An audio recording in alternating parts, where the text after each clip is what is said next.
Strange. I feel strangely drawn to this shirt, and I'm wondering why. Yes, I know why.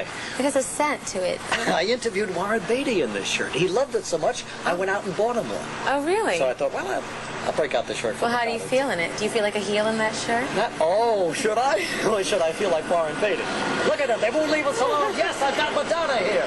But this is it, Madonna. This is your town. Look. That's right. You're the biggest star in the world. There it is, Los Angeles. Century City out there. Brentwood. The ocean. There's my house up there. Hollywood Hills, and there's your house way up there. Huh? They're standing in front of my camera, Regis. Do you like it out there? I adore it. Yeah. Yeah. Which do you prefer, Central Park West? or... Depends on what kind of a mood I'm in. If I want to be left alone, I live here, and if I want to sort of stir up some trouble, I go to New York. You know, I read in Vanity Fair that you could get away with walking the streets better in New York than out here. Well, I can get away with walking in the streets in New York because everybody walks in the streets here in New York. No, but there's no pedestrians in L.A. So but you really put your little hat out. on and nobody recognizes. Yeah. On the other hand, they hang out in front of my apartment building a lot more than they do in front of my house. You see, that would drive me crazy. Drive me crazy. Oh, nothing you can do about it. Nothing that's legal. Yeah, that's right. Now, the last time we all saw you was at the Academy Awards. Yeah. You looked great. You sang the heck out of that song. But am I the only guy who recognized that the $20 million earring from Harry Winston was hanging, slipped off and fell right here? Well, I don't know. I think a lot of people saw that. Oh, did they? I think Ron Winston saw it more than anybody. Right, you didn't want that thing to fall. And I was saying, oh, God, if it falls off, it's really going to bug her, you know. Who knows what's going to happen, but it stayed right there. I know, isn't that nice? Yeah. Did you feel it slipping? Yes, and I felt like a retard. Did it drive you a little crazy? Yeah, who wants an earring hanging on their hair? But nobody else. No, not many people noticed it. I hope so. And Michael Jackson, now you see, I would be at a loss to talk to Michael Jackson as you're driving in the limo and all that traffic. What do you talk about with Michael Jackson? What do we talk about? Well, first I beg him not to wear sunglasses. And of course he complies. Because I'm stronger than he is. That's right. And then exchange powder puffs. So you both look wonderful. We both powder our noses and we compare bank accounts. I don't know. Dynamite guy. Yeah, he's great. And he's great. Naturally, everybody was looking at the twosomes as they walked up. I know. You guys got the most recognition. Let's face it, two of the superstars of our time. Yeah. Now, the Marilyn Monroe thing, you know, everybody says, well, Madonna keeps looking like Marilyn Monroe. And you do. Sometimes. People are saying, well, does she want to be Marilyn Monroe? Is she fascinated by her? Or is it coincidence?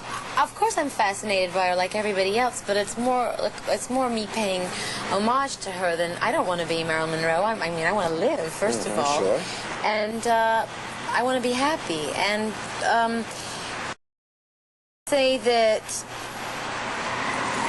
the one thing that I could relate to in goes is that she, I think her sexuality was a big part of her persona, and I think people were rather obsessive about that. Yes, they were. And I can relate to that. Yeah.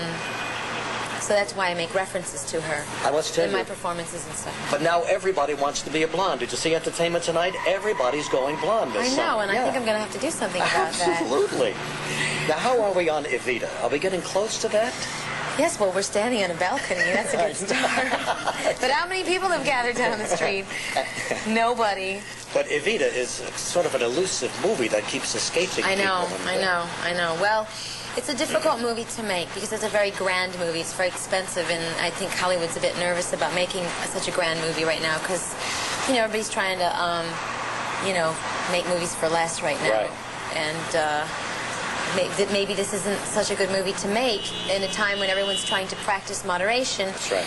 On the other hand, I certainly don't want to be involved in it if it's, you know, a mediocre production. Sure. So either do it grandly or don't do it at all. So we got some big decisions coming up. Yeah. But we're going to see you before that, or pretty soon now, in the Woody Allen's latest movie. Yeah.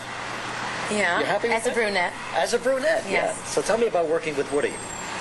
Well, it was, he's an elusive creature. Really a man in charge, though, which I have to admire. It was great. It was a bit confusing to begin with because he's not real talkative, he's not real sociable, and he doesn't really say a lot. You have to be pretty confident about yourself and what you're doing there. You know, I did one of his first movies, Everything You Wanted to Know About Sex. You did that? I played a panelist, and I must tell you, you hit the nail right on the head. Yeah. I said, Woodman, what do you want me to do? What are my lines? And the Woodman said to me, Reed, anything you want to say. Yeah.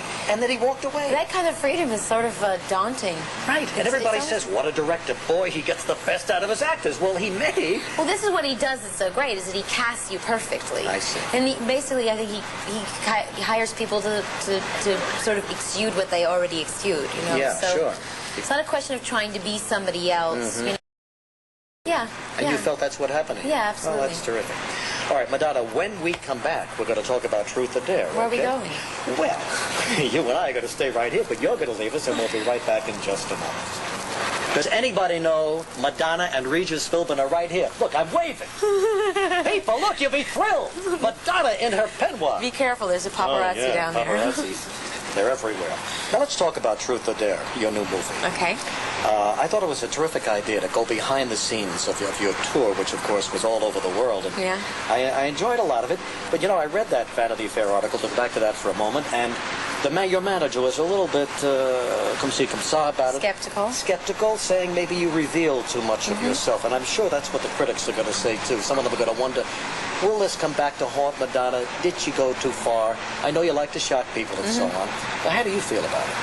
I feel great about it. I don't think that it revealed too much of me because I feel like that is a small part of my life. And I feel that there's so much more. And I'm not... On the other hand, you know, critics may say that I didn't reveal enough, you know.